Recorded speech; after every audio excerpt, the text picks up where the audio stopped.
And greetings. Welcome to the Steve Deace Show, live and on demand here on Blaze TV, radio, and podcast. I am Steve Deace. Todd Erzin, Aaron McIntyre are here with me, as well as is our good friend Jordan Schachtel, because we'll be starting the Deace Group here in just a matter of moments. 888-900-3393 is the number. That's 888-900-3393. Steve at stevedeace.com is how you can email the program. You can like us on Facebook, follow us on Twitter at Steve Deace Show. And don't forget, youtube.com/Steve Deace is where you can find clips of this program that you can sample and share. And again, the last name is DEACE. Also, don't forget, never been a better time to subscribe to Blaze TV than right now. Go to blazetv.com/Deace because, number one, you frankly need us more than ever before right now. And then number two, we've made it cheaper for you than ever before as well. $30 off an annual subscription right now when you go to blazetv.com/Deace and use Steve as your promo code Steve at blazetv.com/Deace, and you'll get this show and every other show that we do here at Blaze TV, including exclusive content like our overtime that does not get released to the public. You'll get all of that for about $5 and change. I've got to believe we're worth at least $5 a month. $5 a month. If we're not worth that, then begin self-harm now. All right. And if we're not, someone else here at the Blaze has got to be worth, like Phil Robertson's got to be worth $5 a month. All right. I mean, I've had Phil on this show enough to know he's worth at least 16 million people used to watch Phil. 16 million people used to watch Phil Robertson. He's got to be worth at least $5 a month. All right, blazetv.com/Deace. That's blazetv.com/Deace, promo code Steve. And with that, let's get to the Deace Group.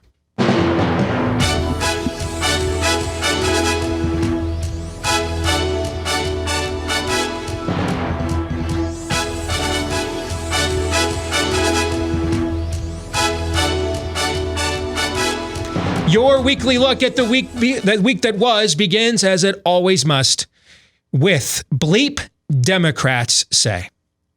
So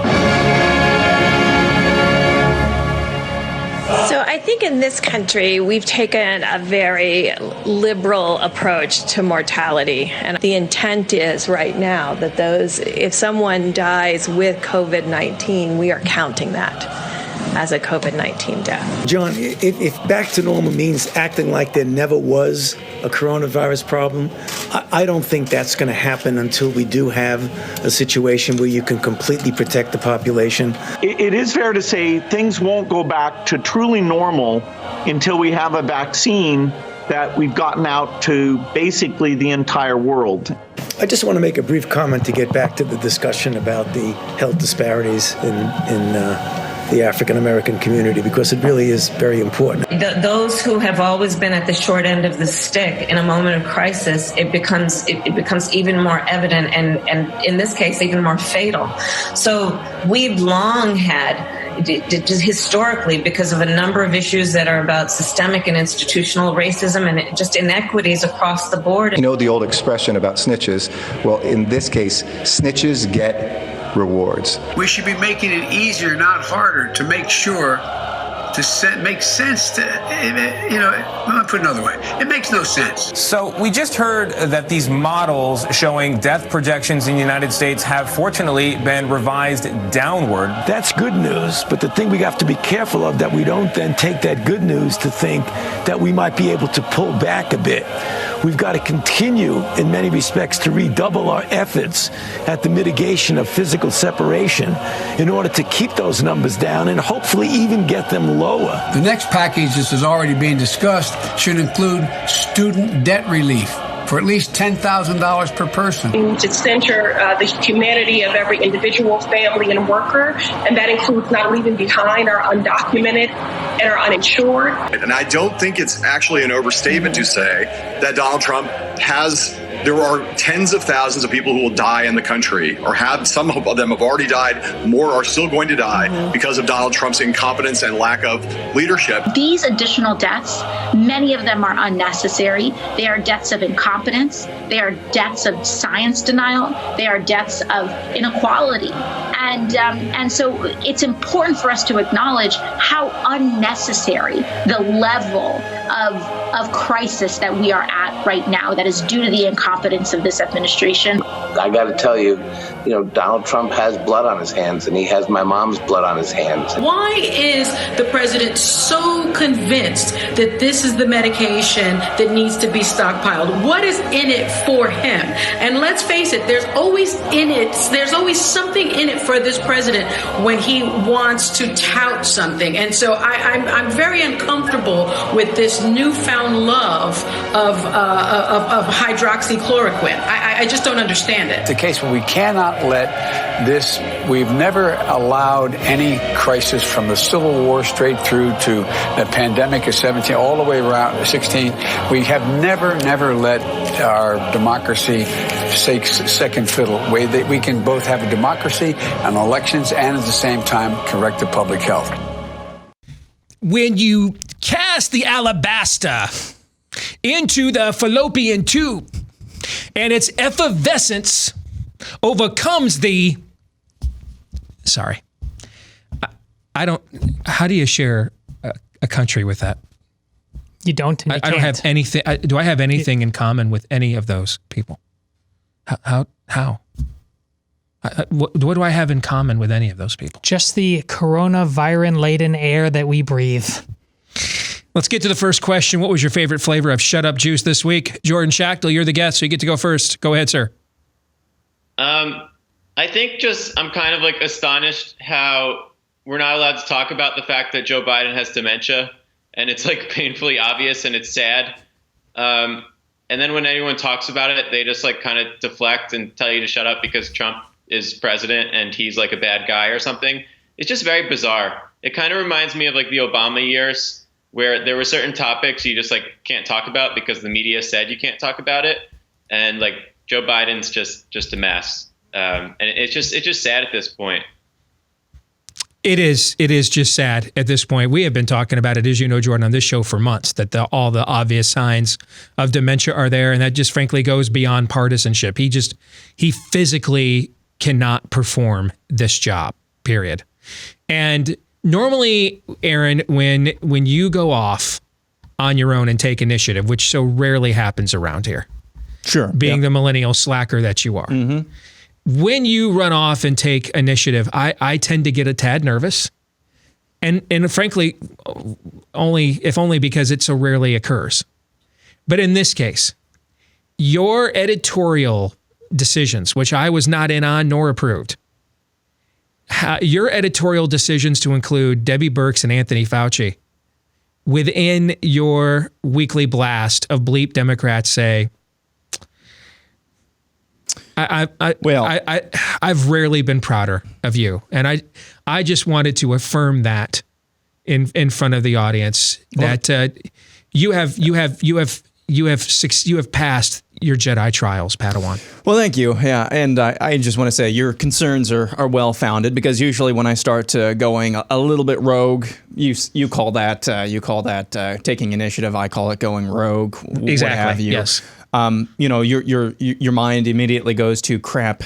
How am I going to make my mortgage payment next month? Because you might not have a job, right? Based on something that I said. Exactly. So, but having said that, yes, I believe the continual drumbeat, and if I just will answer the question here, the continual drumbeat of indefinition, if that's even a word, the indefinite nature of these lockdowns, stay-at-home orders, social distancing, which I believe have become really crammed together into one thing, which is basically we're going to keep the economy shuttered as long as possible. This continual drumbeat from some, including Dr. Fauci, including Bill Gates, including several people. I mean, there's the Surgeon General this morning, who's the same guy who said, don't go out and buy masks, and there's still debate about whether or not people should be wearing masks, but then came out last week and said, well, you can wear a mask if you want to. The same Surgeon General who made that about face is now saying, well, come May 1st, most of the country will not be able to open up. I mean, come on. The continual drumbeat of indefinite lockdowns, it's driven probably by several things, but I don't want to begin to understand any of them. I don't want to begin to understand what's driving this, because I think most, if not all of it, is fear, and people are feeding on that. People are propagating it, and people are succumbing to it. So that's the general takeaway from the crazy train this week. When I get called home to heaven, I've got a list of questions I'm going to ask Jesus, and one of them, I just have to know. I won't be able to eternally rest until I know some of these things, because they have just befuddled me throughout the course of my career. Who is giving Scott Walker presidential campaign advice is going to be one of those questions. I'm going to need to know who thought, hey, do everything opposite of what made you a badass governor and run for president on that. And then I'm going to really need to know why he took that advice. And does anybody even know where a Scott Walker is right now? Do you know where he is right now? I think Jesus is just going to say some thorns in the flesh cannot be taken away. Yeah. The other thing I'm going to want to know is I'm going to have to ask, why did President Trump let Anthony Fauci and Debbie Birx go on and on and on for this long? That's another question that's going to be on my list. I'm gonna. Some of you are going to want to ask about Loch Ness or Area 51, right? Okay, what happened at Roanoke? I'm going to need to know why Fauci and Birx are still talking. That's the question that I'm going to have, Todd. Well, I bring to you glad tidings of great joy, because I have the answer to that. I actually have the answer to that, and I'm not going to like this answer, am I? No, you're going to hate it, but it's going to be true. Okay. So it's a day that ends in Y. Go ahead. It has to do. Who's the clown on there, Aaron, who said snitches get rewards? That's the LA Gil Garcetti, the mayor of LA. Yeah. Yeah, it's because of people like him, because they are legion, and they are currently legion in both parties.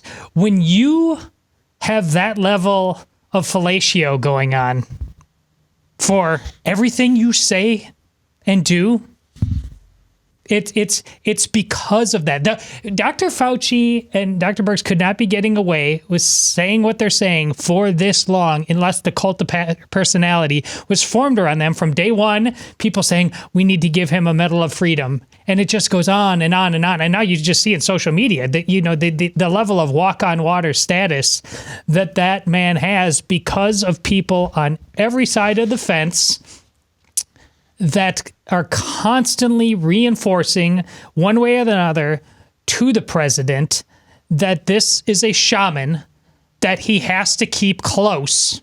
Otherwise, who knows what happens? I mean, if he goes off the reservation, a guy that this is... No, that's actually, the whole keep your friends closer, but your enemies closer. Yeah, well, that's there's some definite wisdom in that. You're right. That's it, because he loves the camera.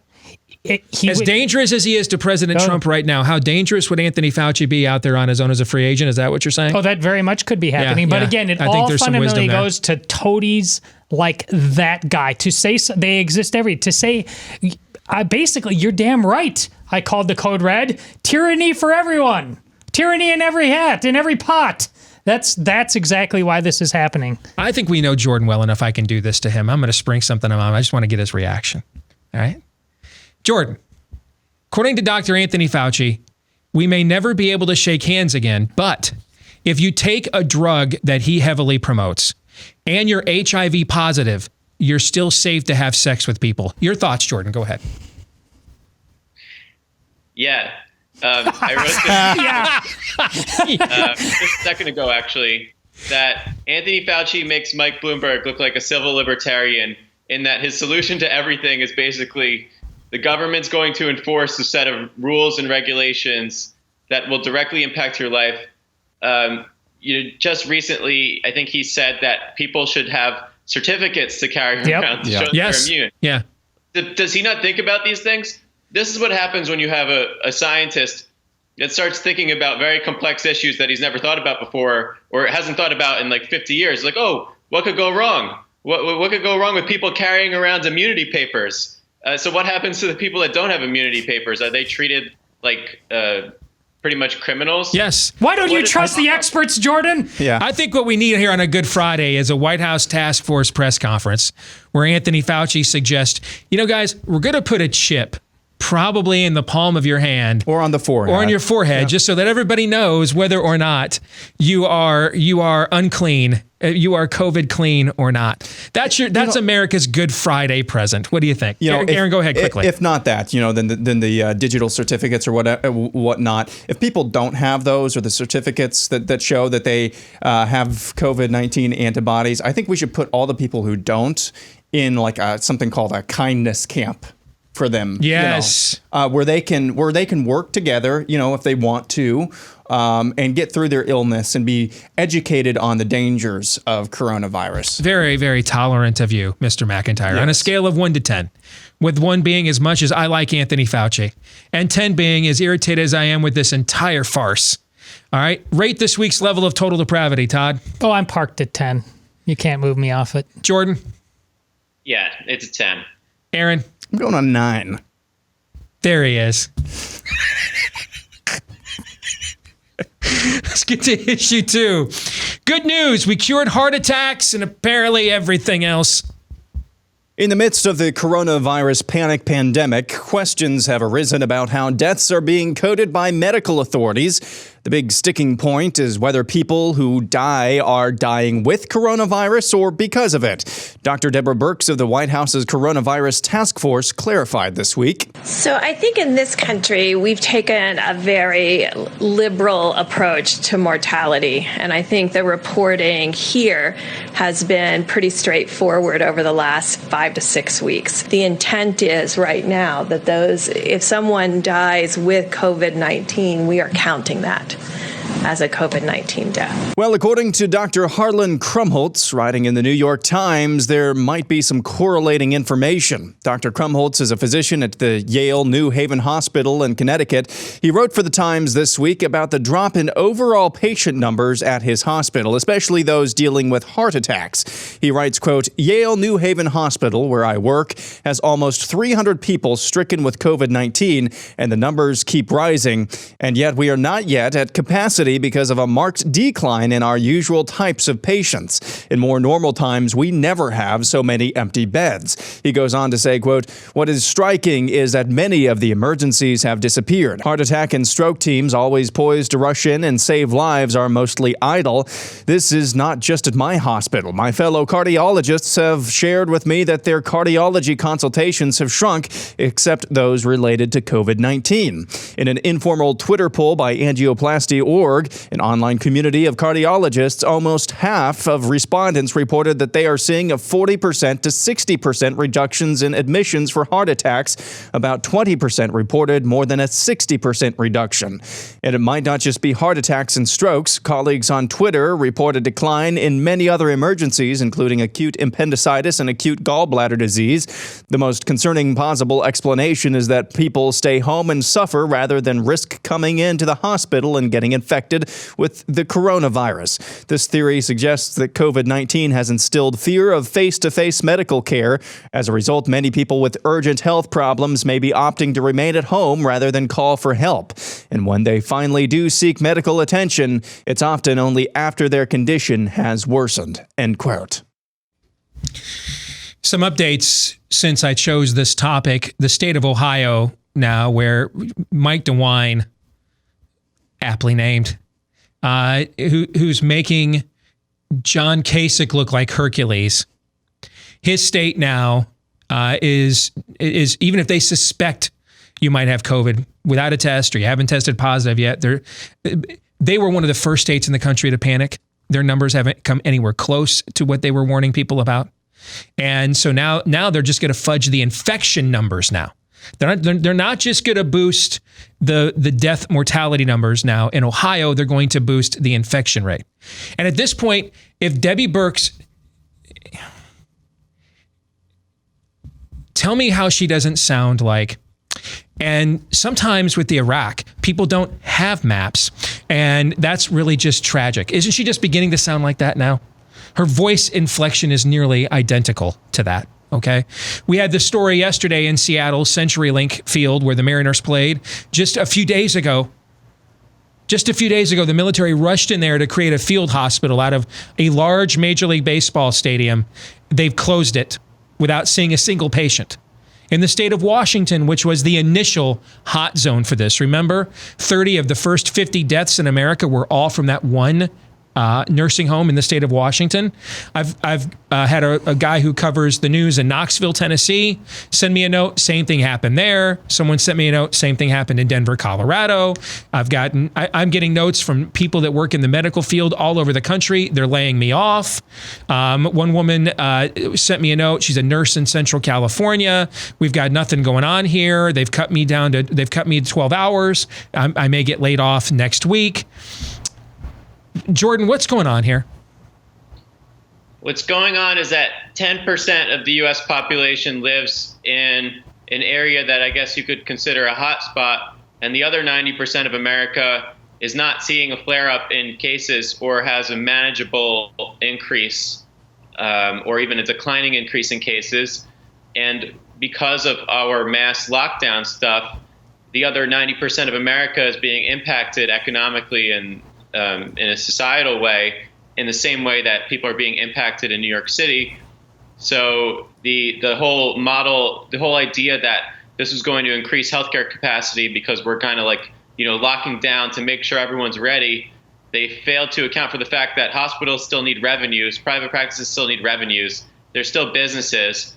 I'm sure like the Bernie bros will say that, oh yeah, this is a great time to institute single payer, which definitely is not the solution. But the problem is that if you're living in a free society, people need money to be able to operate, and they're not being afforded that opportunity. Todd? Well, I know for a fact that multiple urgent cares here in Des Moines will be temporarily shutting down, and things will be centralized because of the lack of business that Aaron's montage on this just displayed. I mean, this is happening real time right here in our backyard. Now, it's important. There's a lot of hoaxes going on. It's important to be clear on what they are and not throw that word around. Here, it isn't a hoax that this kind of number accounting is going on just because of the coronavirus. The way they're doing this with coronavirus is how they handle the flu on a regular basis. Every year you hear the number of people that die from the flu. Most of those people aren't healthy people dying from the flu. Now, the flu does not affect the same population. The flu can affect younger people, but it's often the old, it's often the sick. This is how we count things all the time. So already we have a flu number that's overinflated and then this is worse than the flu. And that's part of the scam that's been going on even before we ever heard of coronavirus. So here you are, already thinking that there's this monster that we've never seen before because of how we view systemically health, medicine, all of that through a lens of paranoia and fear. Aaron. Yeah, that's well said. And I think I tweeted something on social media this morning that any idea, whether it's a model, whether it's projections, whether it's mitigation, whether it's prevention, any idea in general seems really, really good if you don't think about it. And I'm sure at the beginning of this, less contact with other people, that automatically means that we're going to bend or flatten the curve. That means that there's going to be less point of contact for people to contract this virus. And then after this, after 2 weeks of this, it'll all be fine. We'll be able to press anything. If you don't actually think about it too much, seems like a really, really good idea. And this is one of the very, very many unintended consequences of the policy that we've enacted post outbreak. And of course, we have to qualify this all of the time, but the virus is serious, as Todd pointed, for select populations and big populations, but very select in the grand scheme of things populations. It's a serious disease, but the math has never added up. I saw somebody this morning try to defend the social distancing thing, the lockdown policy, by saying that this was enacted after we saw what was going on in northern Italy. Guys, Lombardy, Italy, northern Italy, they locked down on February 21st. Exactly. They locked down on February 21st. And yet they still saw cases rise and rise and rise, and deaths rise and rise and rise. And of course, there's all of these different problems that come off after that. Italy did the same thing that we're doing now as far as counting deaths. Their capacity in Italy, they're not the same healthcare system as we have in the United States. There's so many qualifying things there. But if anything, it actually shows that it's not necessarily showing that social distancing made things worse. I don't think there's any evidence whatsoever that it made it better. But instead, what we now have is probably encroaching 20 million people out of work, including scores, thousands, tens of thousands of healthcare workers out of work. I know Todd just used an example here in our backyard. I know multiple hospitals here are low census, and they're letting people, I'm not sure laying off yet, but people are losing hours. Healthcare workers are losing hours. I know that as a fact. All of these unintended consequences for this virus. Unintended. And when we can't actually ask questions critically without being demagogued first, without being told that you hate old people, without any semblance of actually, come, let us reason together, this is what you will always get. This is what you will always get, because who are the people who are making these decisions, encouraging these decisions? Fallible humans. And when they don't have, like Dr. Fauci and Dr. Birx, and when they don't have accountability, you'll inevitably lead to destruction. And that's what we're seeing right now. Exit question. I'm putting the over-under on Bill and Melinda Gates Foundation coronavirus model revisions next week at 2. I believe that's how many we got this week was 2. All right. So are you taking the over or the under, Aaron? Under. Todd? Under, because the next one's going to be so hilariously incompetent they just realized we've got to tap out on this because we're making fools of ourselves. What do you think, Jordan? Under, because they are expanding the parameters to put the bar on both the floor and the ceiling, so they're going to make it virtually impossible for them to have it wrong this time. Yep. So there will be no more complaints. Well, what was it? They put out a tweet yesterday. Well, it could be somewhere between 31,000 and 130,000 or something. Wasn't that what they said yesterday? It's just like the weather. It's just like the weather. That's actually what they said, folks. Yeah. Aaron's not. They put this in their tweet. We're like meteorologists. Yeah. That's what they said. Except this forecast is like, well, a winter storm is going to come and hit somewhere in between Calgary and St. Louis, consisting of either moderate or very, very heavy rain, sleet, or snow in between the months of November and March. That's the weather forecast they put out. Hey, Kyle and Josh were two dudes that were both losing their hair because that dreaded male pattern baldness runs in their families. But the way they dealt with it could not have been more different. Kyle kept putting it off, getting that hair loss treatment, while Josh kept on the attack with Keeps, and now he gets to keep his hair, and because that's because Keeps offers the generic versions of the only 2 FDA-approved hair loss products, so they're the real deal. But because they're the generic versions, you saved a fortune, like Josh did on them as well. All he needed was a quick online consultation. He answered a few questions, snapped a few pics of his hair, and then a doctor evaluated everything and recommended the right FDA-approved hair loss treatment for Josh. And then it was shipped discreetly to his door. And Keeps therefore let Josh and can let you save your hair without ever having to leave your couch. To get started with Keeps right now, get half off of your first order when you go to keeps.com/grow. That's keeps.com/grow and get half off of your first order right now. Be like Josh. Go to keeps.com/grow. Again, that's keeps.com/grow. All right, we are going to turn our attention when we come back here for part 2 of the Deace Group. We're going to turn our attention somewhat from what's going on with SARS-2 coronavirus and look at Joe Biden, the presumptive nominee for the Democratic Party. Or is he? We will discuss next right here on Blaze TV, radio, and podcast. All right, back here live and on demand on Blaze TV, radio, podcast. Steve Deace here with Aaron McIntyre Todders, and our good friend Jordan Schachtel is the fourth wheel today for the Deace Group, our weekly look at the week that was. Let's get to issue 3. Joe Biden, presumptive nominee, or is he? I'm ready to go. This is a crisis. This is no time for Donald Trump's record of hysterical xenophobia. Biden's son inked $1 billion deal with a subsidiary of the Bank of China China is going to eat our lunch? Come on, man. They're not bad folks.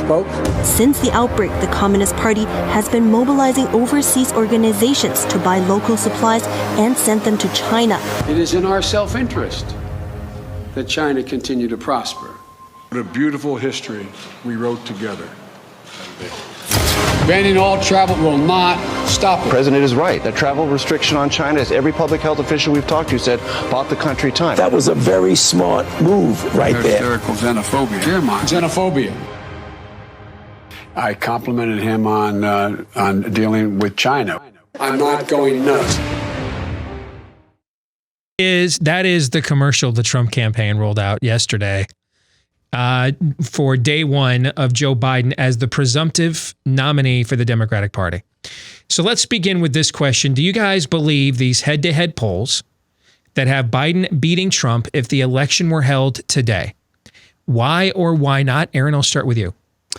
My gut says no, but I think it's really, really difficult to say because I don't know how many people are actually paying attention to this right now. Because once we have debates, I think you're going to see things differ. But my gut is no, and there's this really weird polling kind of trend that we're seeing different results. Vastly different results from Wisconsin as we are, I believe, in Michigan, from what we saw in 2016. I don't know what's going into the polling here. I don't know how we're seeing so many differing polling results. There's polls out of Wisconsin showing Trump beating Joe Biden, and I think a few weeks ago other candidates as well. But Michigan, he's been consistently being beat by whoever the Democratic nominee is that he's put up against. I don't understand that, so I just think it's really too early to make this determination. But I really have a difficult time believing that Mr. No, that's it right there. Yeah. It doesn't make sense. I have a really difficult time believing that people are just going to be. I can see that guy. I mean, Orange Man so bad. I have a difficult time believing that right now. Of course, it can always get worse, but right now, that's just where I'm at. Todd, what do you think? I don't believe it. Not because I don't think he can't win, but here's what happened. They ultimately settled on their safety school. That generic Democrat that has always beaten Donald Trump. And so, yes, his name is now officially, the generic Democrat is officially named Joe Biden, but all along he was generic safety school Democrat. So that placeholder is just there until, like Aaron says, the commercials, the debates, and there's all kinds of people. And three of them, at least three of them are in this room right now that on any given day are like, what? I really would prefer not to have to vote for this guy named Donald Trump. He's driving me crazy. And you are going to wait as long as possible to perhaps do it. But that I really think until we get past safety school Democrat, and that's only going to last longer now because of coronavirus, we're not going to be able to have a real read on anything. Jordan, what say you? I'm a little torn about this because I think that there's a lack of information out there, especially about the fact that Joe Biden is an empty vessel. And I think that a lot of undecided voters don't necessarily know that yet because not a lot of people tune into the primary debates anyway. Right. And the media is doing a great job covering up the fact that Biden's he's done mentally. So if more people come to understand that and say a debate where they start paying attention closer to the election, will those polls swing dramatically? I think it's definitely going to have some impact because you just can't cover for the guy when he's in a one-on-one setting against Donald Trump. So that'll make things really interesting. So what I hear you saying, and correct me if I'm wrong, Jordan, as I take a little Marco Rubio there. What I hear you saying is that if the construct of generic Democrat, as Todd was discussing, is allowed for you to act on your angst, your fatigue, whatever the word is for your view of the Trump presidency, then absolutely, like if we just had a generic ballot today and people could just say, can we just move on with this? You would find them more credible. But if over the course of a campaign now where the attention becomes more and more zeroed in on him, and he has to carry now his own banner across the finish line, he's got to stand up there 3 times this fall in front of 100 some odd million people at these debates and flash that dementia. That changes the calculus. Is that what I hear you saying? Yeah, 100%. You know, it's really a human psychology thing.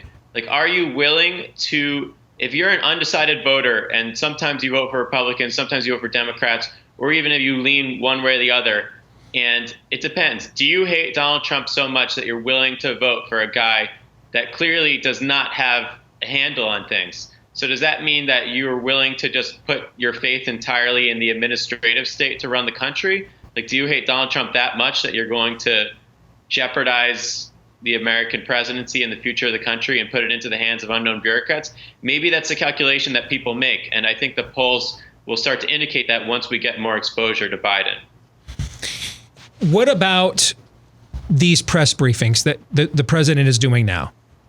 So I mentioned on the show briefly yesterday that I was having a conversation with somebody who's a fairly big name in conservative media.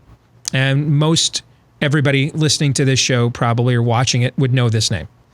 And he's staunchly pro-Trump, but he was very concerned that this week in particular, and he admitted, hey, some of this could be that he's kind of lost his zeal for the trust the experts.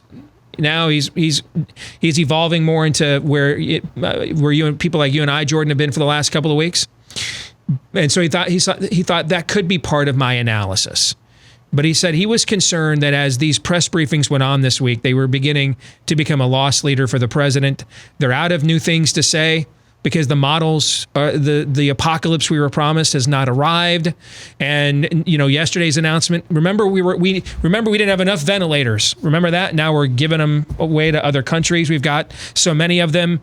And so his concern was now the president gets distracted and let's talk Tiger King. Let's talk about Sleepy Joe. And it gets away from him showing other aspects of his personality that most Americans, as he goes back and forth with the media, by his own choosing, frankly, don't get to see. And at the same time, they were elevating all the more Fauci and Birx's standing by comparison, because they look like they're the dignified, the adults, while he is, riffing like he's at a rally in front of the White House press corps. Do you think there's anything to that fear, Aaron or Jordan? 100%. And I think we all have an understanding of what the base is thinking, because we're all kind of tuned in on separate levels on that. But I think people are becoming enormously frustrated with the president. And if you don't have the base inspired, they're probably not going to come out to vote. And the fact that he seems to be continually just sparring with the media, people's attitudes towards that are changing rapidly. I see more so people being frustrated with him just trying to go back and forth and the tweeting. And I think in a time of, let's say, peace and prosperity, those things are kind of fun to tune into. But instead, people are reacting to it in a negative way these days, and they're becoming frustrated with the lack of initiative on the part of the president to reopen the country. And I think you'll continue to see that if these briefings continue day after day after day, and the president's going back and forth with Jim Acosta.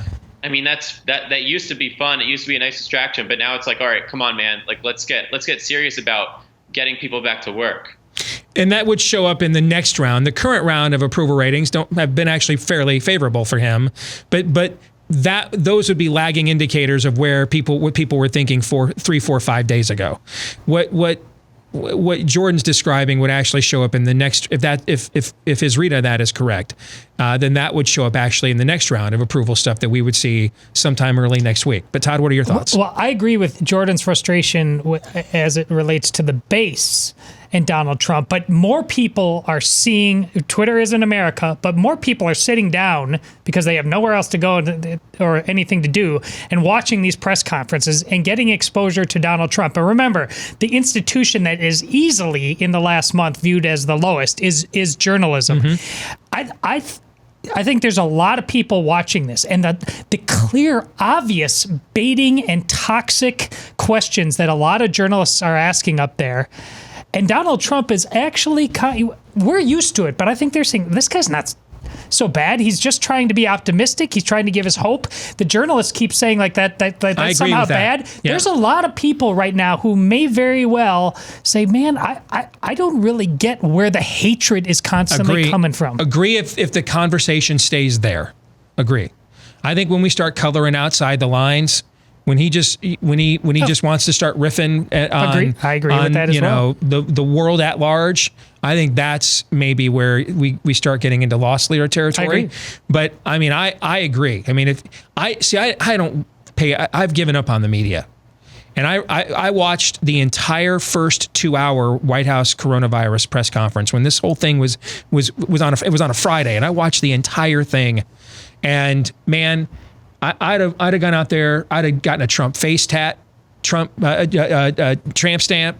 I'd have had my kids who aren't eligible to vote doing write-ins. I mean, their behavior in that press conference was utterly despicable. But now that we're at the point, though, that there are there's no new developments in this story other than why are you continuing to listen to models that have failed while I'm losing my job, right? That's where I think the worm on this entire dynamic can turn. But we could be wrong on that too. We'll see. Let's get to the exit question. True or false? Aaron, you'll get to go first here. Joe Biden will ultimately not be the official Democratic nominee for president in 2020. It's true. Aaron says true. Todd? False. Jordan? I can't decide. It depends on what date they figure out to pull him. If it's too late, they have to commit to him. All right. My theory is that if Trump gets this economy turned around soon enough, they will just let Joe Biden ride it out, take the L, and just blame it on him. But if they succeed in chickening Trump into playing this game of chicken with Trump, where they corner him and he waits 4 to 8 more weeks to open things up, and now we've got a summer of the battles of what will open and when, and things slow down, then I think they absolutely will make a switch. Because they see Trump now as eminently beatable. That's my own theory. Issue 4, Frozen versus Frozen 2. Frozen 2 is a movie about snow and princesses. My wife and I are in our 20s and have no children, so I got nothing. I chose this for our kicker topic this week because I finally got around to watching Frozen 2 with my kids. Seen it? I had not seen it. It's Drek. Yes, it is. True or false? Frozen 2 couldn't hold Frozen's jockstrap. I couldn't believe how more anemic this was compared to the original. Todd? No, I agree wholeheartedly with your assessment. It's true. It's terrible. Aaron? Plead the fifth. Nice. Jordan? Historically speaking, sequels are worse. Yeah, he hasn't seen it. That was a very diplomatic answer. Yes. I'm a data guy. You can find out who's got daughters and who does not. All right? I remember taking Zoe on a daddy-daughter date to see it the first time we saw it, the original. Oh, yeah. And I'm like, I know why this is such a massive hit. It's basically Star Wars for little girls. It's the same formula that we had as boys when we were kids, but it's been tailored more to girls. This is not The Empire Strikes Back, though. I mean, it took them 5 years to come up with a sequel, and you're like, this is the best story and everything else they had. I came out. Is Ryan Johnson doing this movie? What's going on? It's Ryan. I think the only experience when Todd gets to heaven, he's going to ask Jesus, Lord, Ryan Johnson, I got nothing. That's your question, Did right? you see today an editor from The Rise of Sky? No, the other one. The Last Jedi came out and said, I don't understand what Ryan Johnson was doing. How do you just totally destroy all the stories that you were handed? I'm asking Jesus that. Yes, I am. All right, let's get to our predictions. Aaron, go. My prediction, I think, so we just had the news today, and this was going to be my prediction until I saw this, but I'm going to double down now. The XFL actually will be back next season for its second kind of season. So we just had the news this morning, actually broke while we were on the show, that the XFL is basically terminating all of its employees and ceasing day-to-day operations. I still think, though, it was enough of a kind of a tease and success that it has a chance again next year. I mean, if the feds are going to tell you we're going to pay your employees more than you were paying them for unemployment, why wouldn't you lay everybody off, right? If you're the XFL. Todd? If a Democrat wins the White House, universal health care, nationalized health care is just a fait accompli because of coronavirus. It will have established the foothold to make it happen. Jordan. Politicians will continue to control things like sports, as Aaron mentioned. The UFC was supposed to hold an event next weekend, and Dianne Feinstein sent a mean letter to the executives at Disney and ESPN and forced them to basically cancel the event because she said that now is not a time for people to be doing this kind of stuff. So we all need to suffer. And because of that, the politicians will continue to not let us watch sports. Snitches get rewards. Yes. Next week, so I'm gonna specify this, okay? Next week, I think the opening salvo in reopening the country will occur. And the opening salvo will be CDC will revise its guidelines to allow, to advise hospitals across the country that are facing major financial shortfalls, they can begin opening their doors again and treating non-coronavirus cases, including even some elective cases as well. I think that will be the first layer of rollout of reopening the country, because of politically, this is such an embarrassment for the entire operation that we were told we had to flatten the curve to avoid overwhelming the medical system, right? Correct. And then the medical system really outside of like 3 cities is laying everybody else off. And I think that talking point undermines their entire strategy. So I think that will be the first thing that they open up is the medical system again. Jordan, good to see you. Thanks for joining us, brother. As always, take care. Okay. Yeah. Thanks so much. You bet. We'll come back. Hour number 2, Feedback Friday is next. Stay tuned.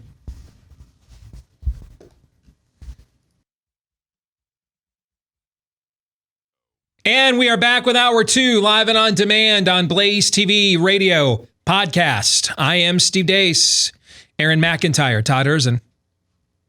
They are them, and you are you. 888-900-3393 is the number. That's 888-900-3393. Steve@stevedeace.com is how you can email this program. That's DEACE. Like us on Facebook. Follow us on Twitter @Steve Deace Show. And don't forget, if you listen to the podcast, please, if you like it, consider leaving us a 5-star review, because those help us to get the word out about the show. The more popular it is, the more the algorithms help it to grow. So thank you to the thousands of you that have left us one of those 5-star reviews already. The rest of you, what are you waiting for? You got more free time than you've ever had before, and we could use all the help we could get. All right. So thank you to all of you that have already taken the time to leave us a 5-star review. And thank you in advance to those of you who will finally do so because you're tired of me begging you for it. All right. We're going to get to Feedback Friday here in just a moment, but reality check, that New Year's resolution to lose weight, eat right. Well, you were already struggling with it because most New Year's resolutions fail. Something like 80 some odd % of them fail, usually by like Valentine's Day, if not St. Patty's Day. But especially now, we're just sitting around more than ever before. We're more sedentary, more docile, and we were already too sedentary and docile to begin with as a people. But now it's even really bad, right? So how do you stop the grazing? How do you stop just packing on the pounds? Well, this is where our friends over at Riduzone may be able to help. They're the only FDA-accepted product that includes OEA, which is the naturally occurring molecule that helps you feel full faster while burning stored fat and reducing your calorie intake. And right now, you can get Riduzone for up to 65% off. A massive discount, and they'll throw in free shipping as well, up to 65% off plus free shipping. But you can only get it at the website, riduzone.com, RIDUZONE. RIDUZONE for riduzone.com. Use the promo code Steve to get that discount. Promo code Steve to get that discount up to 65% off plus free shipping at riduzone.com. Feedback Friday begins. Gentlemen, are you ready to go? Always. You bet. All right. This comes from Frank from my former home state of Michigan. And folks, Michigan may be the way that this is setting up. The way that their hot communist governor is behaving, Gretchen Whitmer, that it may set itself up to be, I guess a lot of us assumed it would be California, and it to some extent it will be. But Gretchen Whitmer seems to have all the same ambition of a Gavin Newsom, but like none of his timing. You know what I mean? She just seems to just, this is a baseball guy. There's throwers and there's pitchers. You know what I'm saying? Sure. Gavin Newsom, respect him as an opponent. He is a pitcher. He understands the craft of that he's not just, this isn't high school anymore.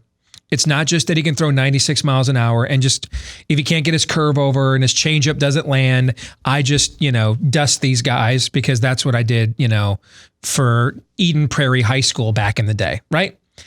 Gavin Newsom's a professional communist. You will face him in the future. Respect him as an opponent. Don't take him for granted. As she's currently known, though, that woman in Michigan is a thrower.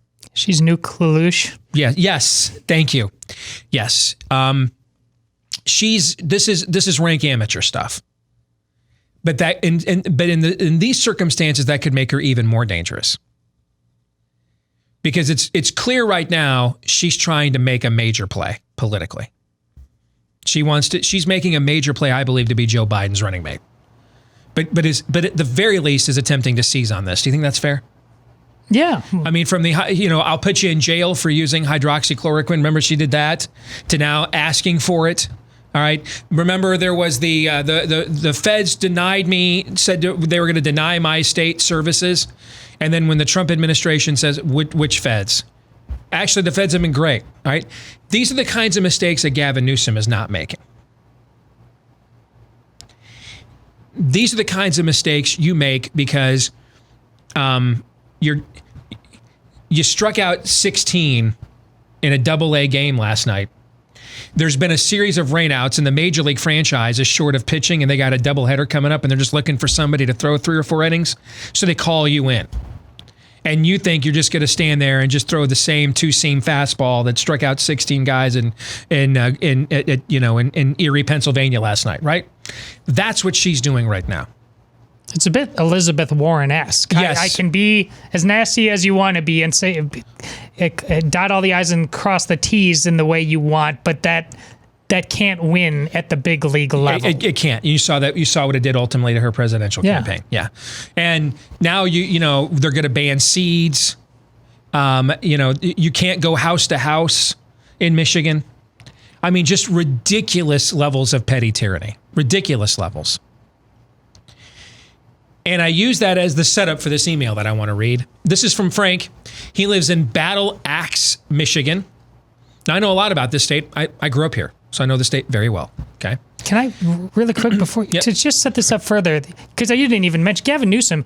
He's the governor of California. Mm-hmm. When the California progressive is looking over at the Michigan progressive and signaling, at least by his behavior, like, maybe this is a little if nuts. California's giving you the Jonah Hill gif, you need to simmer down. All right? Yeah, is that kind of weird? That's a good rule of thumb? Yes, agreed. So Frank writes, the other day as I was listening to your podcast, you were giving us a couple of weeks before open defiance.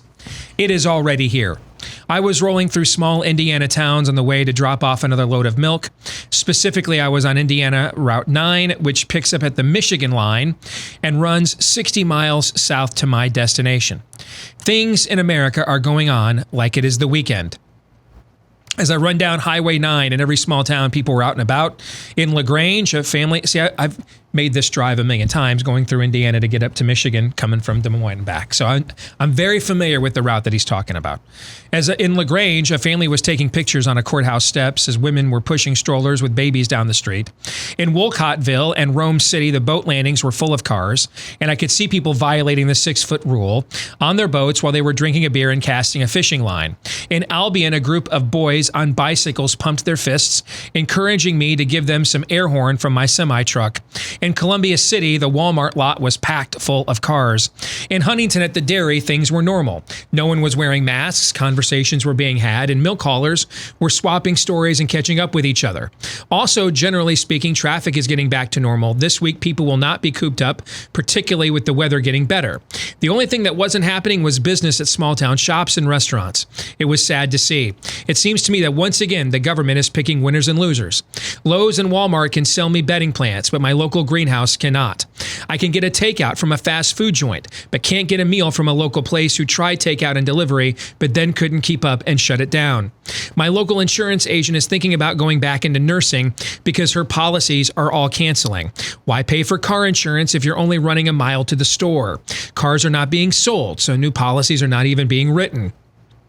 I am encouraged some because I see America defying the dictates of state, but we need commercial operations to defy the state too.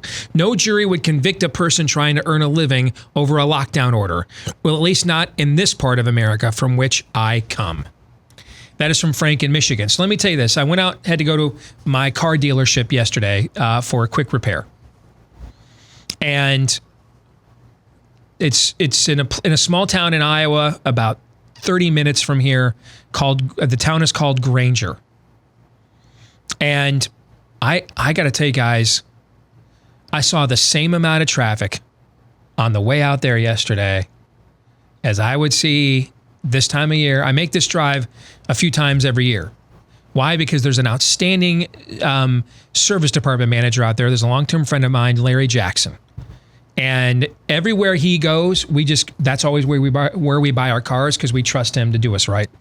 Because here's the thing, whenever you're buying a car, vet the service department, because you're going to deal with that long after the sales department when you drive the car off the lot.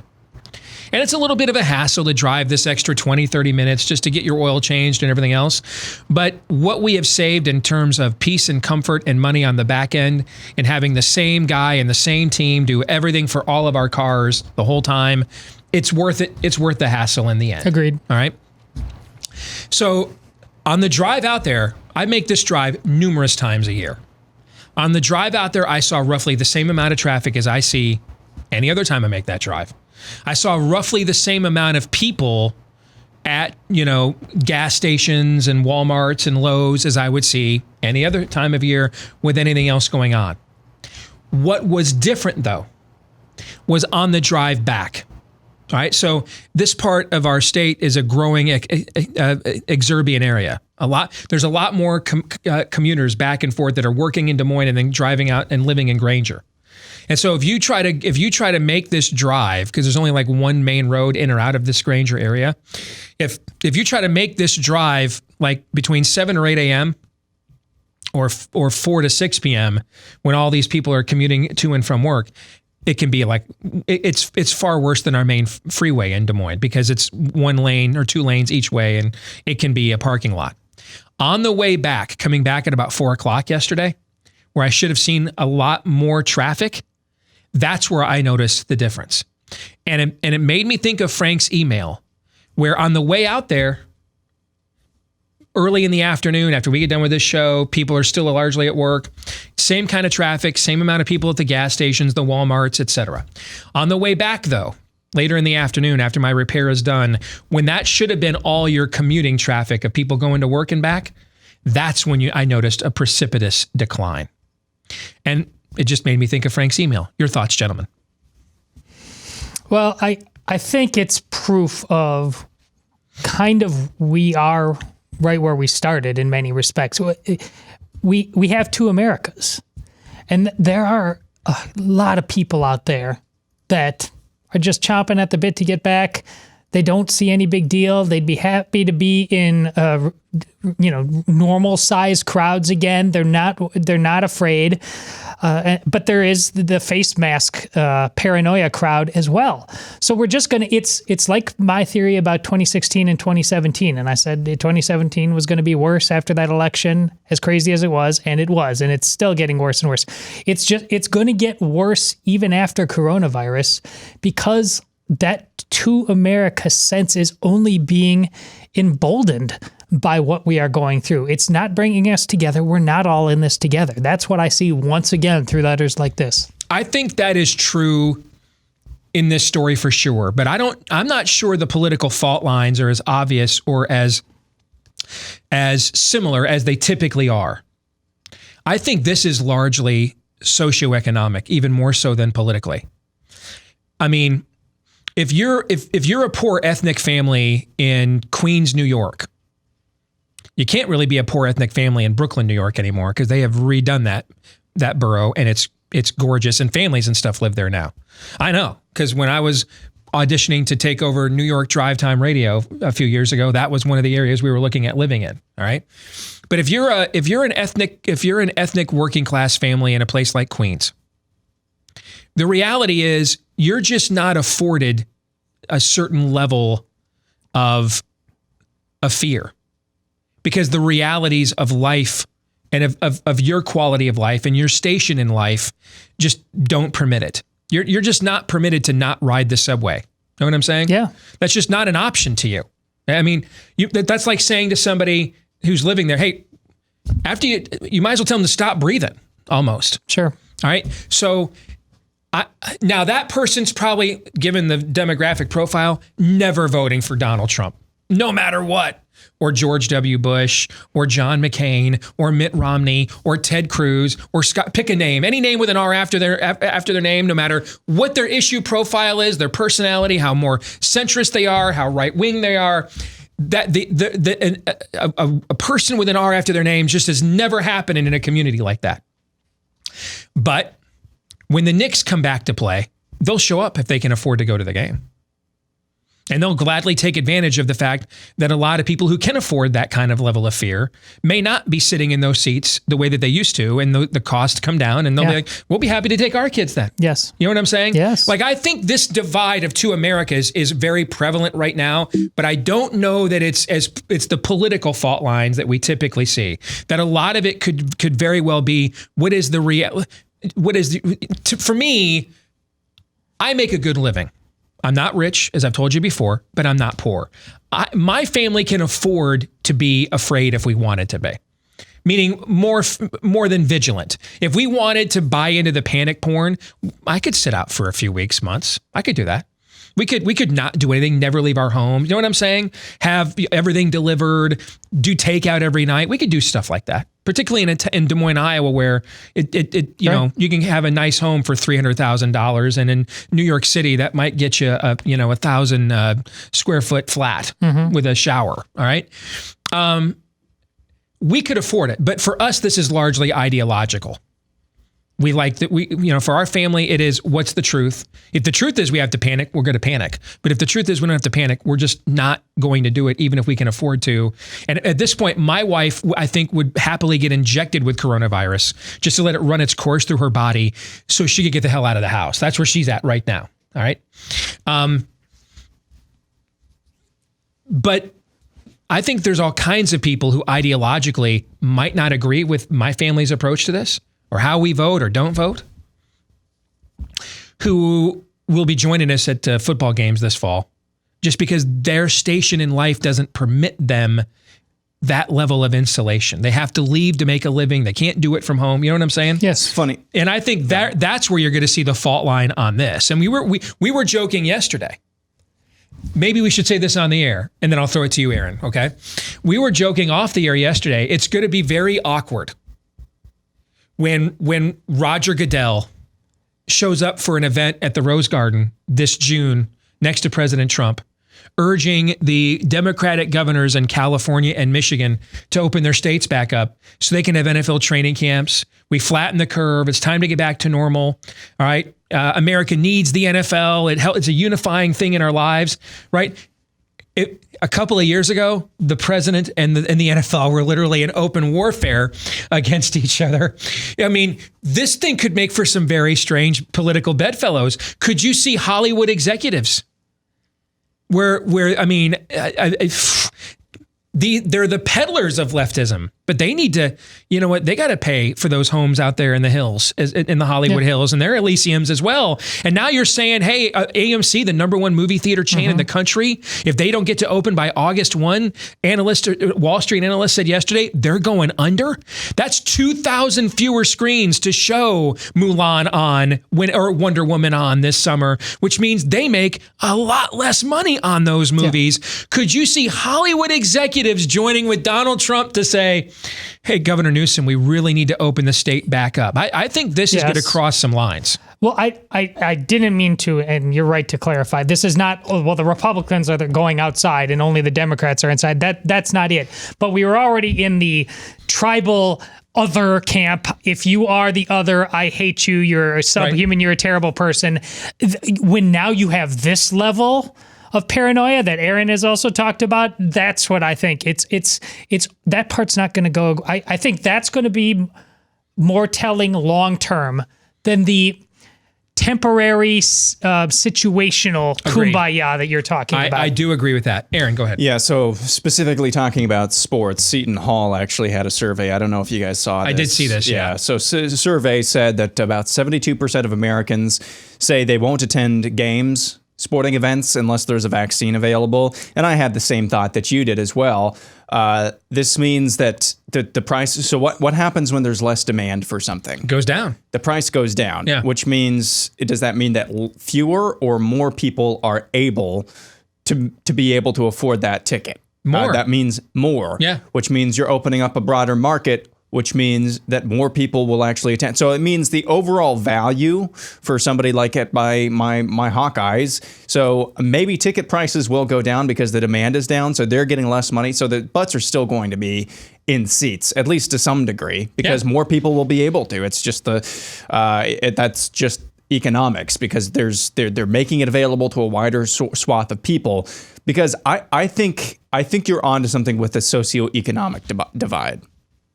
Because my wife and I can't go out to take a walk or go to the grocery store without wary glances behind masks looking at us.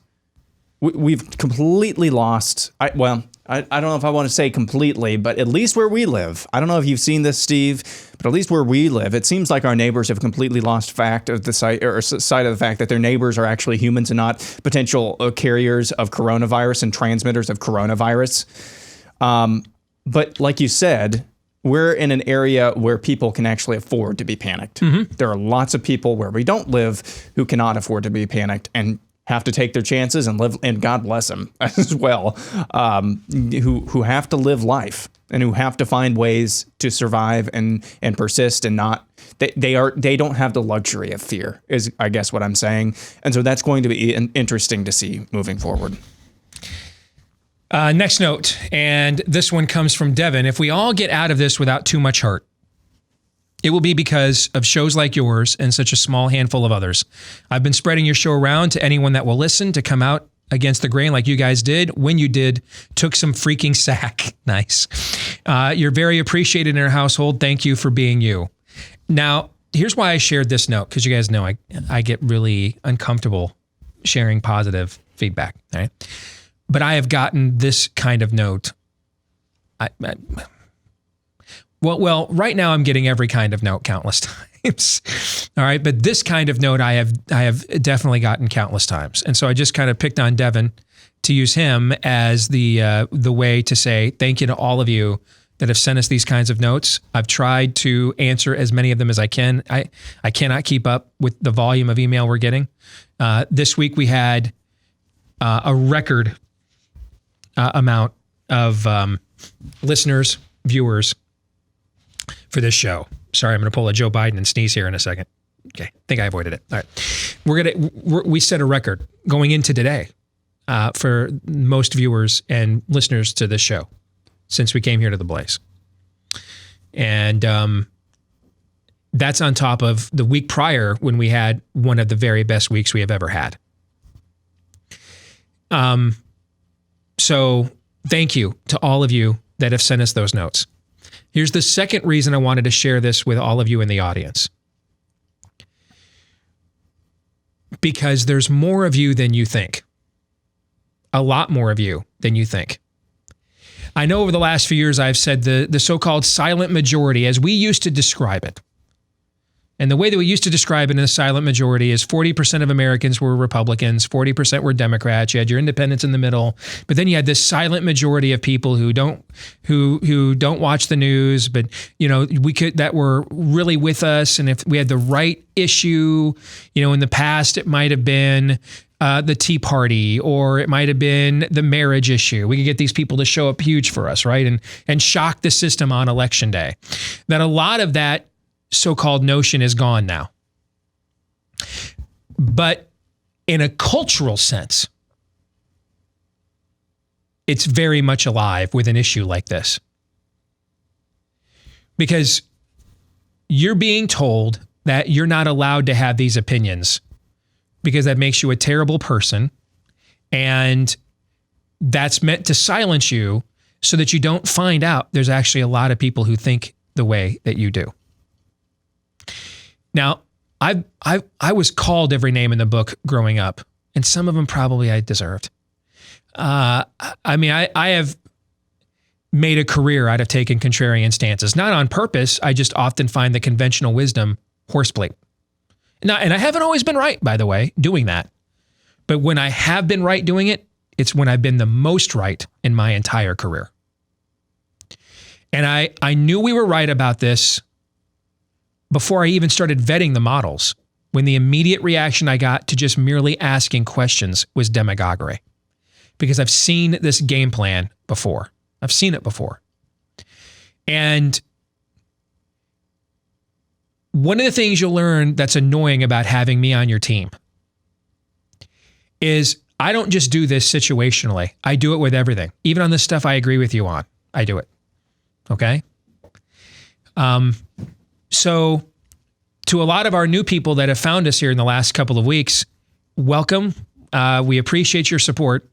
I just want to warn you in the future, though, that I may end up utilizing my own contrarianism in a way that may, that you enjoy it now. It may annoy you later on. That's just the way that I roll.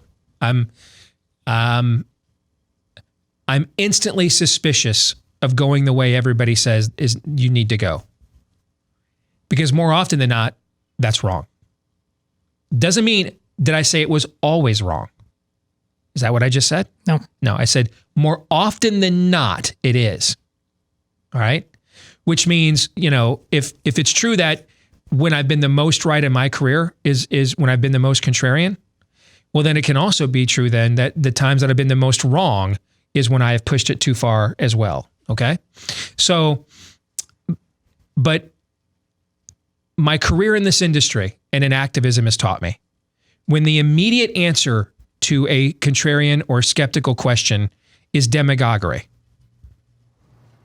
you've already won the argument before you've even discovered yet and researched yet the facts that will confirm it to you.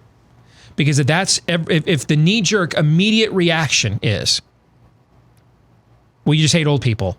Well, you thought it was a bad idea that we had more people on food stamps than the entire population of Spain under Obama because you're racist. That's you just hate women. That's why you're pro-life. Okay? You've won. You've won the argument.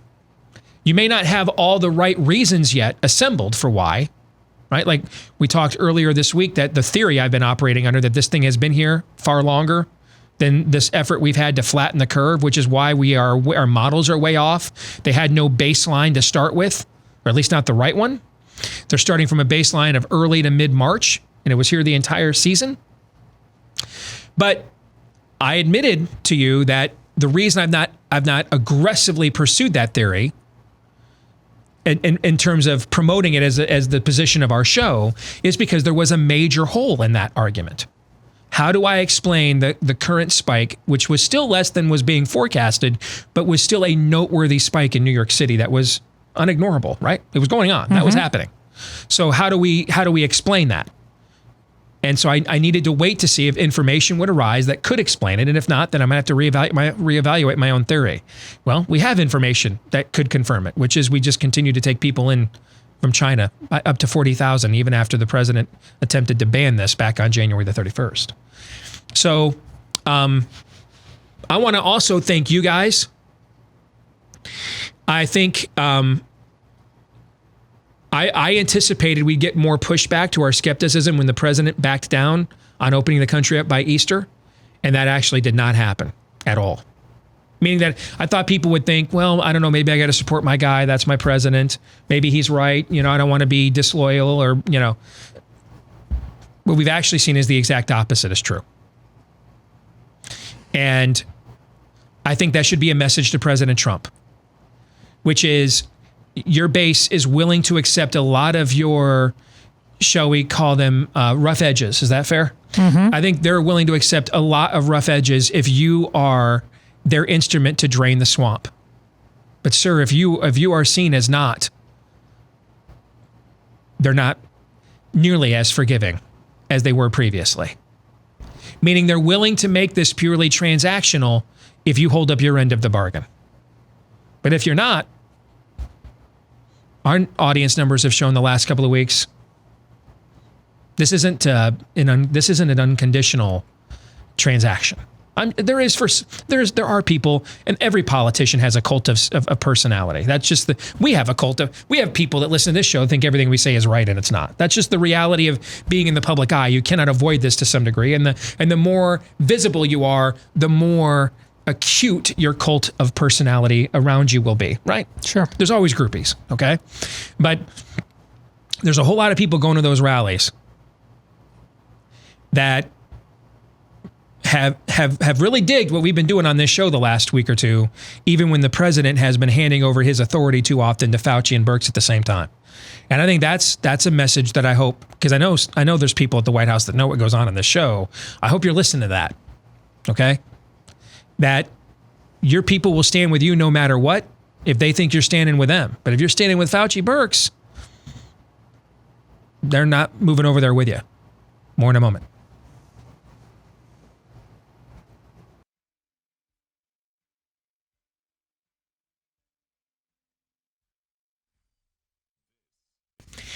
Well, we're using more internet than ever before probably in the country right now. We're online more than ever before because that's how we're passing a lot of the time. Watching movies, playing video games, Netflix and chill, etc.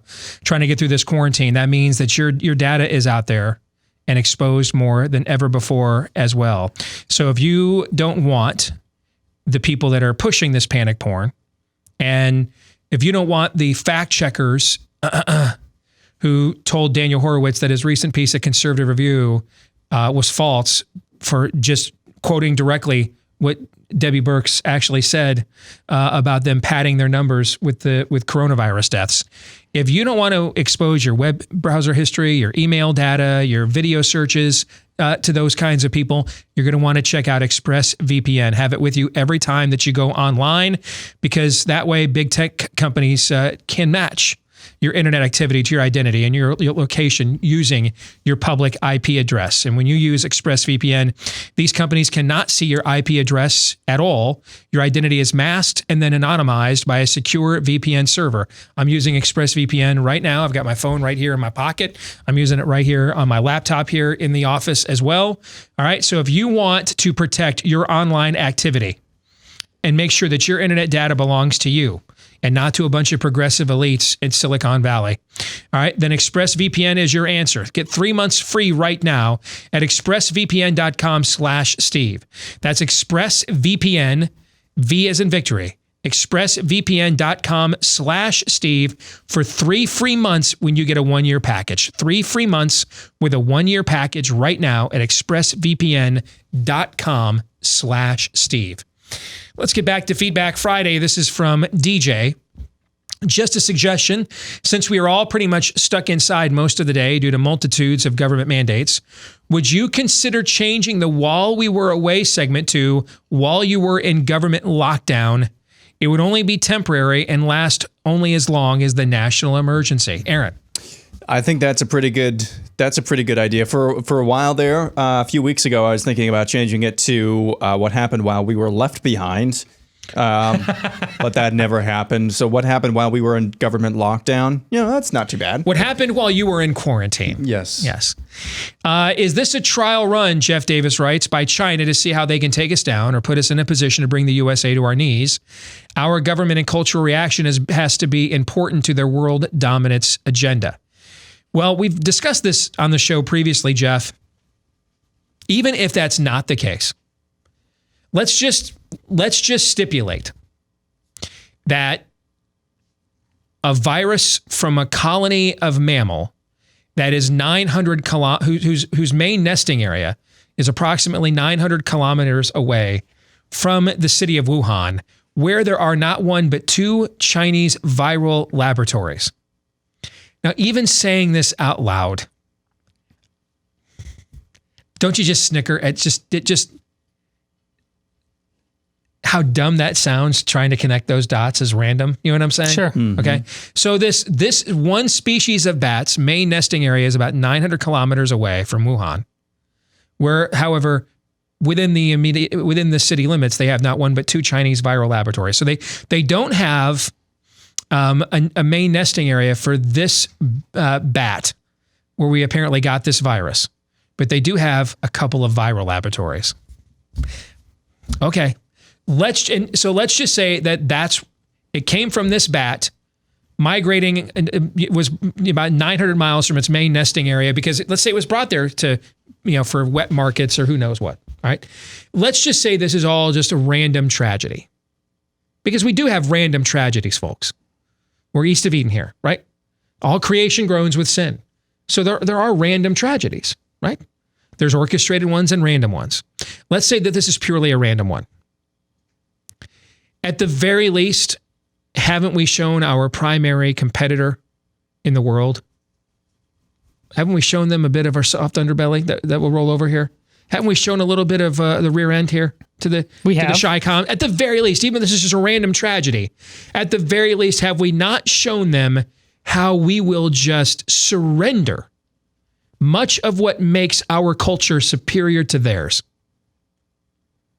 with the threat of even a random act of existential angst? We've at least shown that, at least. Without a conspiracy, we've shown that, Oh, right? absolutely. And what they've at least shown is, even if that is a random tragedy, we didn't get my bad, mea culpa, sorry. We actually got what really happened is this started in the United States and you gave it to us. They've actually tried that. So yes, even if this is accidental, they decided not to let a tragedy go to waste and decided to try to kneecap us before we could kneecap them. Yeah, that was going to be my response as well. This is not intentional. At least that's my position right now. Not intentional, but it had the same effectiveness as them basically using this as a test to see how weak we are. And, did we pass? I think it's pretty clear at this point that no, we have not. So I think anytime we start to see things coming out of China, there's going to be another one. There's going to be another virus at some point. Be very, very, very dubious from the get-go about this, because I think the next time around, they're actually going to do all they can to stoke the panic in the West using their propaganda machines as well. That's just my thought. And you have media in your own country who hates traditional America enough that they will help them promulgate it. Yes. That's just the reality. Yep. We were only joking earlier this week when we said, what's the quickest path to left America letting us have our country back? The glorious vaccine that may never arrive, or just get a Democrat elected to the White House. It's obvious. Get a Democrat elected to the White House. Do you believe the media would demand this, that we continue with these indefinite shutdowns, no matter how poorly the models demanding them have performed? If Hillary Clinton was president right now, do you believe that they would demand that? I don't. Do you? No. No, of course they wouldn't. No, they wouldn't. In fact, the name of the Democrat's irrelevant. Any Democrat in the White House, just pick a name out of a hat. Just pick a name out of a hat. Any Democrat in the White House right now in an election year, running for re-election as president of the United States, given the numbers we're seeing right now, the actual data we're seeing, that this is bad, not apocalyptic, not even close to apocalyptic. Would they, even with it going on in their own backyard, because that's where most of the media lives, there is in New York, would they still be demanding we have to sit here forever until there's a vaccine, we can't ever go out again? Would they demand that? If any Democrat was in the White House right now? That's easier to answer. When you asked me the Hillary Clinton loaded question, I had to try to put it through that filter. Because there's the Hillary filter. Yes. Yeah. She's not any Democrat. She's of her own breed. But any generic Democrat, would they be demanding indefinite shutdowns? No. The safe bet is to say no. No, of course they would not. Of course they wouldn't. So that's why last night, I was telling you guys during the break, last night I was trying to find online some Asian media not Chi-Com media, not our media, but I repeat myself, but media from out there that has English translations about what are they saying is really going on in terms of the real life in China. And one of the things I did find was that one report that said they had opened up a bunch of their tourist spots around the country this past weekend, actually, and folks flocked to them. Many of them wearing masks, but many not. It's China. There's just many of when it comes to people, there's many of everything because it's maybe the most populous nation on earth. So, in fact, the government, one of the reports I read said the government was so shocked by how many people immediately flocked because they tried opening the movie theaters about 3 weeks ago, right? And then people were like, I don't know about that. All right, so they opened up these tourist spots around the country, and people went nuts. Was one of the things I read, and the government was so shocked.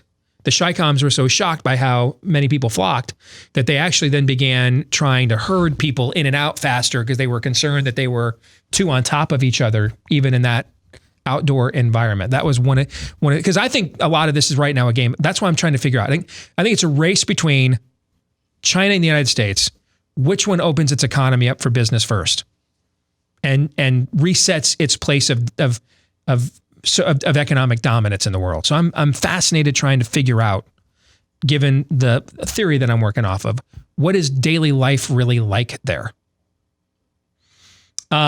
This is from Chris in Oklahoma, says, you guys have been really spot on with your analysis of this crisis. My wife is a nurse practitioner at a nursing home and an adjunct professor, clinicals trials director for a nursing college. I'm just a guy that tries to pay attention. People won't take this for long, and I think the officials know it. Absent the promised catastrophe, the only way out of this is for politicians and health officials to save face. Politicians and health officials will be going all in this coming week on the mandatory shelter in place type stuff. He wrote this to us on Monday. So, okay. The more draconian, the better. Whether it does any good is obeyed, whatever, it doesn't matter. It's just so they can claim credit for saving everyone in a few weeks when the CDC says, great job, everyone. It all worked and we can all go back to normal now. Thank goodness we saved you. My wife was already starting to see memes and comments similar to, if you wake up in 2 weeks and wonder what happened to COVID, then we did our jobs. What do you think of that theory? That they're really hunkering down right now on this stuff so that they can then say and give themselves credit. We did this. We saved you. Back to normal. Enjoy the rest of your 2020. And they can begin to Homer Simpson gif, retreat back into the bushes while waving mission accomplished. That's his theory. This is the guest we had on earlier this week, Alex Berenson. Mm-hmm. He tweeted out as much yesterday, said people are still panicking. And this absolutely started with undue panic. But he said now the reason why we can't do an about face is it's not because of panic. The smart people just don't know how to pivot. They don't, or they don't want to pivot. Yeah. One or the other, though. But it's just they're looking for an out and they haven't found it yet. So yeah, they're gonna. So time, like you said, that time. So you milk another week or two of these shutdowns. You let the curve go flatter down, and then you claim you're like George W. Bush. You land on your aircraft carrier, declare mission accomplished, and Anthony Fauci enjoys his coming book tour. Is that what you're thinking? Right. And even though right now it's not that complicated, but you have to use terms like lagging indicators to make people understand, and they're going to be like, nope, just lie to me and I'll take it and move on. And so, they'll get away with it. And these people you're talking about know from experience pre-coronavirus the nonsense they can get away with. I give you transgenderism. Yeah, they know that they can get away with this because the argument that they're going to use is impossible to disprove. Right. Like, so we'll never know what the difference would have been had we not done this. Yeah, even though all the I again bring up Northern Italy, Lombardy, been locked down since February 21st. But no, we're not gonna look at those examples, and then it's going to get even worse. The cognitive dissonance. So this Stanford antibody study, they tested 3,200 people last weekend. They're in the process of compiling an antibody test, a serological test. Once those studies start to come out, and if we get 10 to 15, 20 or more % of these tests show people already have these coronavirus antibodies, I mean, the Homer Simpson gifting is going to be hard. I'm fascinated by the fact Stanford, folks, it's the creme de la creme of universities in America. Okay, I mean it's among the best of the best that we have, And they have like been leading the way in skepticism of this. So, and that made me a little bit skeptical too, actually, because their like entire Department of Epidemiology in like unison is like, whoa, pump the brakes on this, when most of well, not most, but a lot of academics, like at the University of Washington, the IHME study that everybody's touting, when a lot of academia is all in on the doomsday, Stanford's, for whatever reason, their epidemiological department has really been in unison to really pump the brakes. The University of Washington is one of those places you go to because you couldn't get into Stanford, to be brutally honest. Yep. Okay. And very few people can get into Stanford. I have been fascinated to see that they have been out there leading the way in skepticism on this from the very beginning. I'm fascinated by that. And I'm also fascinated by the fact that the White House Coronavirus Task Force just seemingly is ignoring the skepticism from this isn't Hillsdale College, guys, which is another great school, but let's face it, could be characterized as having a political bias here, right? Sure. Okay. This is freaking Stanford, man. This is the Harvard of the Pacific time zone. And they have been out there from the get-go calling BS on all of this. And I am fascinated that our White House Coronavirus Task Force just seemingly can't be bothered. You know who came from Stanford? Condoleezza Rice, guys. She came from Stanford. All right, this is not some podunk school. This isn't some podunk JUCO. Stanford's one of those schools you can't get there from here. In fact, they're like the thug life. You don't choose Stanford, they choose you.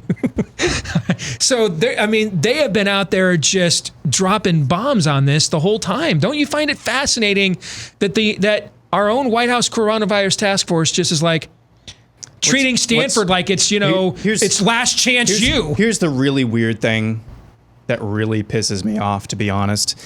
One of the senior research fellows, and let me look up his name real quick. One of the senior research fellows at Stanford is a huge Trump supporter. He wrote the book, I believe it's called The Case for Trump. Yeah. Victor Davis Hanson. Mm-hmm. He's a huge Trump guy. Why isn't he involved in this? Whatever. I'm sure he has the president's ear. The president actually sent out a tweet, I don't know if it was last year, a couple of years ago, thanking Victor Davis Hanson for writing this book, The Case for Trump.